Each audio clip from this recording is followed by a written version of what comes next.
On my mind, gotta hustle and grind. Financial literacy always on my mind. I'm stacking knowledge, no time to waste. Gotta invest smart, gotta keep up the pace. I'm reading books, learning all the tricks, studying the market, making calculated picks. What's good, everybody? It's your boy Reckless Rated Narrow, and we are back at it again for another episode. Today we are going to be talking about my 2025 cash flow breakdown. Now, at the beginning of 2025, we are probably this is definitely going to change at minimum, probably about July. We're going to reassess this because right now we are in what I like to consider the dark ages for me financially.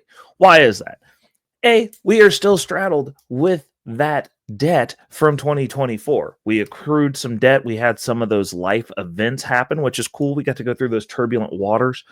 And moving forward, we came into 2025 with a little bit of 2024 baggage, but we're not going to complain about it. We're going to take care of it and eliminate it. Another reason that we are locked in the way that we are is because it is tax season. And what I am doing is trying to get ahead of a terrible situation where people find out that they owe taxes. I know I'm going to owe taxes. So one of the strategies that we have in place is the first 3 months of the year, we are shutting down the filtering out of funds out of our income accounts to manage the debt, which means that we are now running as though we did not have any assets or any income coming in additional to what the paycheck is. So we are tied. Our hands are a little bit tied. Also, another crazy thing that happens the first of the month is the January paycheck income that I get in January. Thank goodness this is a 3-paycheck month. But under normal circumstances, January is also a very tight month because I take the first cut of that paycheck and I pay the entirety of an additional mortgage payment. So we've got that. We're running some strategy with that starting this year. Now that we have some of the infrastructure things set up on the back end financially that we have, we're going to be utilizing some of those financial tools and strategies because just giving the bank an extra month of my payments just to push me out another month to have that cushion that at this point I have built a semi-indefinite cushion. Just doesn't seem practical when I can put that money to work, and I am a better steward of the money than the bank is, if I'm going to be honest. So we're going to start setting up to start attacking the principal specifically, and we're going to continue to build on that every year moving forward. But we've just got a noticeable amount less money in January, and then going into February and March, we will still have less money because we are waiting to get till the dust settles and I know what I'm going to owe on taxes. So that way we can start making those plays. But what we will be doing is building up the income portfolio, which is cool. We're going to do a separate video on dividend income. This is specific to W-2 income. So we're going to go through, and this is a bare minimum for while we're broke, which is one of those things I always tell people. I'm like, there's never an excuse for not setting some money aside for the future and not putting some money to work to help alleviate the situation that you're currently in. So this is what it looks like for me. We've got, first and foremost, we've got our car payment, or well, not car payment, because I don't have a car payment, our savings for our future car. Now, this has been on the back burner because most of that is going to come out of the income portfolio. So I will probably just set aside a couple of months of dividends, and that's going to likely be meshed with some cash. That's going to be the down payment. And then that's also going to fast track paying off said vehicle sooner rather than later. But right now we've got $50 every paycheck, which totals out to be $100 a month going towards that. And I just have that going right now. It's going into Bitcoin. We are probably going to shift that over into an income position. And then that initial savings money will be going into a portfolio that's specifically going to be utilized for taking care of car maintenance, gas, and car payments moving forward. So all car things will be purchased out of that portfolio, and our taxes, all that stuff. That's going to be the goal of that portfolio. It's going to be one of the strategic moves that we're making. I will also be doing one for my home, but we'll talk, like I said, we'll talk about that when we talk about the dividend portfolio and some of the strategies moving forward as we roll these things out. But the car payment right now is going directly into Bitcoin. We are using Bitcoin as a extremely high yield savings account, a massively efficient savings account. The only other thing that I would do is maybe put it into a QQQ ETF or an S&P 500 ETF. Those are the only other things that would really make sense, because keeping it in the bank is literally shooting yourself in the foot financially. So we've got that. Next, we've got our Bitcoin standard. Now, this is interesting because, like I said, we have between 5 and 10%. I'd say, 5 and 20%. But while we're managing this debt, we're on bare minimum for everything. So I want to get the debt cleared, but we also want to continue to investing. We have our bare minimums of investing. Now, the Bitcoin standard that comes out of our W-2 check is $75, which right now is going towards buying a couple of shares of Misty. We get a couple of shares of Misty every payday, guaranteed from that specific source that goes towards our chunk of Misty within the Misty holding. That's the Bitcoin standard, which is its own thing. The Bitcoin standard is going to be a standalone. It's going to be its own thing. At a certain point, we will probably be moving that chunk of those shares over to our long-term holding high conviction portfolio, because that's where everything else is that's tied into that. So that's something that we're looking at doing. Also, we have the option to purchase Bitcoin with that. We also have the option to purchase MSTX shares with that. There's a couple of different options, but as far as it goes, I would rather have Bitcoin or Misty. And the reason is Misty produces income. Bitcoin is Bitcoin. So I want one of those two. I either want the exponential growth or I want the income. And right now we are in an income phase. Bitcoin broke $100,000. We shifted the strategy. So the Bitcoin standard is going into Misty. That also ends up cycling itself back into Bitcoin, because we take our Bitcoin standard chunk of that, and a chunk of that does go towards purchasing Bitcoin as well. So all roads lead to Rome. We're just trying to be more efficient with it and get the best bang for our buck. Next, we have the income portfolio. That's $100 that's going into investments. All my investments money lands in the income portfolio. That is the beginning of where all of my cash flow goes. And for anyone who's wondering what the mental flow chart that I have for how I look at income, I look at it similar to what Wall Street Trapper says, because I'm not going to say that I made this up. I'm not one of those people. I don't need to, I got to lie to kick it over here. We take income, or W-2 income. For me, this is my flow chart, my play on it. My W-2 income comes in, we turn that into passive income, and we take that passive income and acquire assets. That's my flow. So once the debt's paid, like I said, we're consistently working our way towards getting to a space where we are 100% locked in within that income portfolio, and that income portfolio takes care of everything. And then we'll have a few years of continuing to work our W-2 and just dumping it even further into that portfolio and building out as much as we can, and then leaving the workforce. That's the goal. And then I'll just be managing my portfolio. Like that'll be something that I don't have to, I can do a few hours on this. This takes a few hours a day for me to, actually, it's not even a few hours a day. It's like a few hours a month of reallocating and remanaging my portfolio. Obviously, my dividend days, there's a little work involved there because I got to redistribute that money after I get the dividends, because I don't have everything set to drip. But that'll be where I would want to spend the work that I have to do, because that's 100% benefiting me, and I get 100% of the return on my labor. So like if I do a good job, Obviously, we make a bunch of money. I don't do a good job. You don't make a bunch of money, which is fine. But like, I don't have somebody who's telling me when to get up to go do that job. I don't have it locked in to where I have to live in a certain place to do that job. I can manage my money from anywhere. As long as I got the internet, I'm good. That is also the goal. So we got $100 minimum getting put into there right now.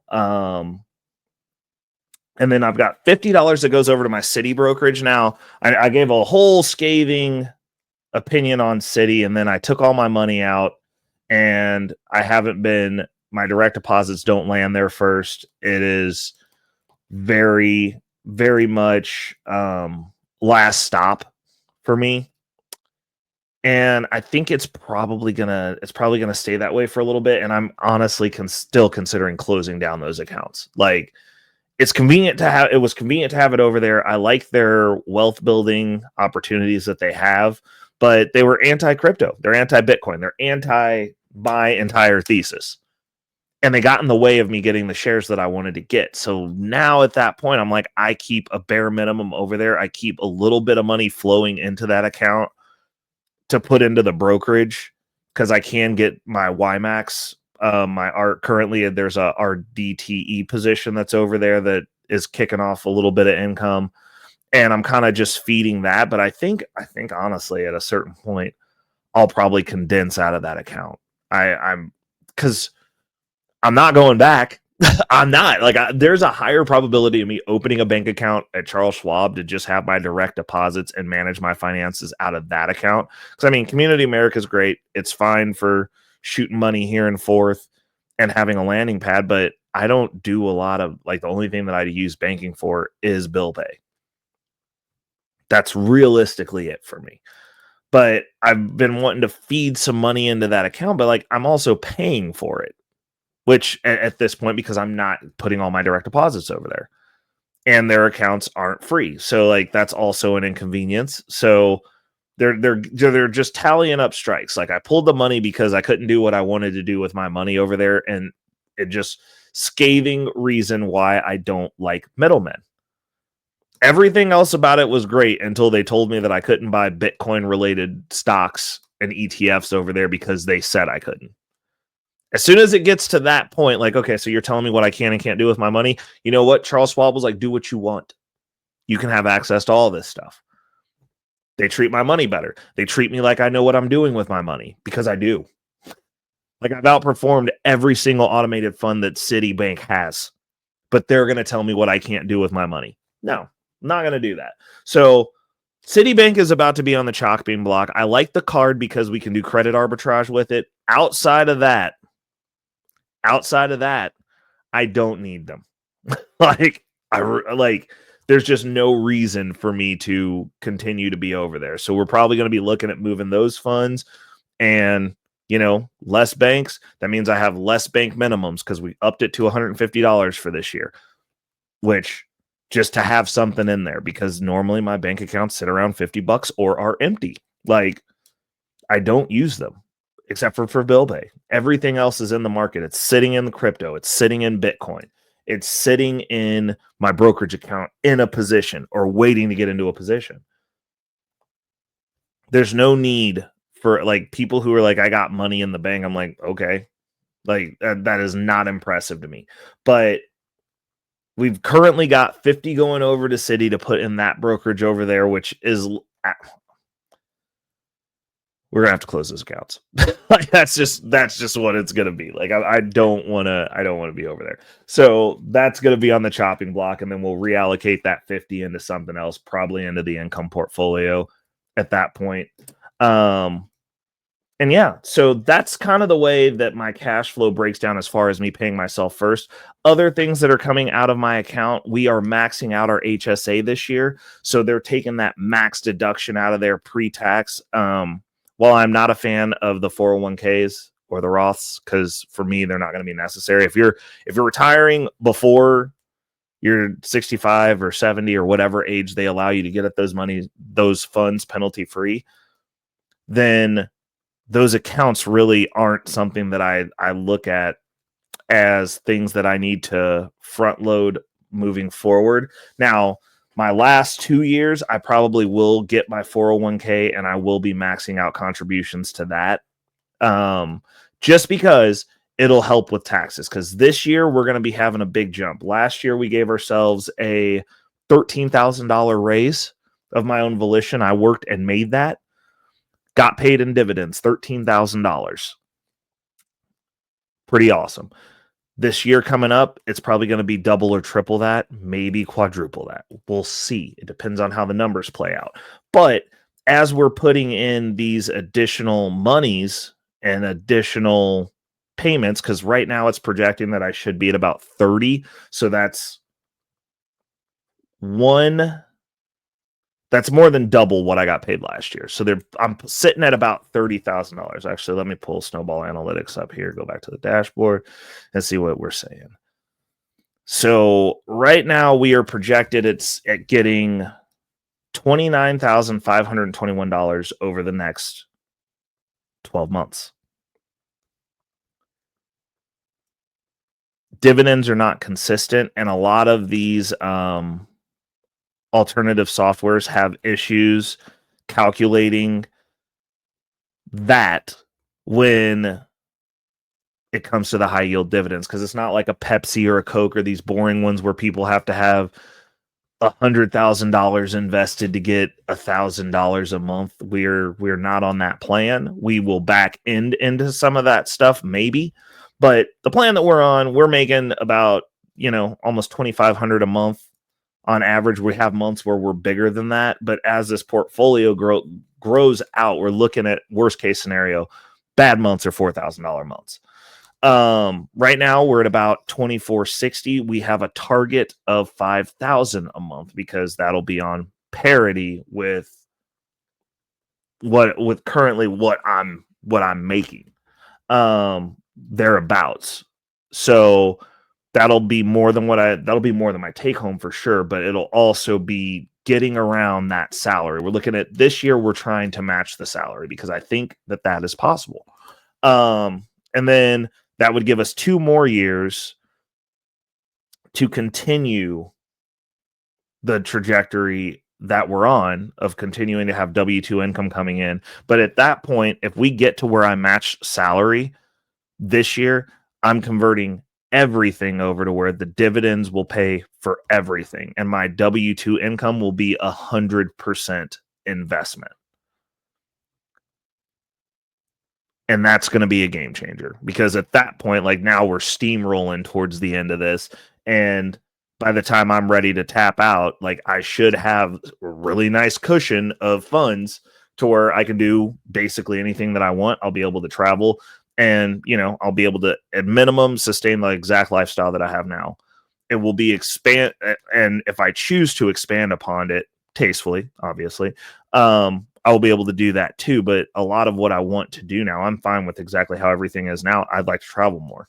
I'd like to go be out of the country and have those be income opportunities because I'm spending less money than if I was here.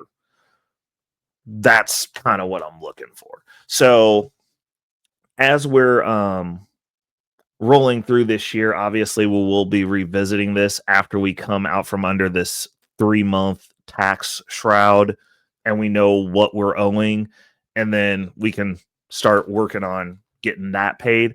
But as it sits right now, that's the income that we are going to be having.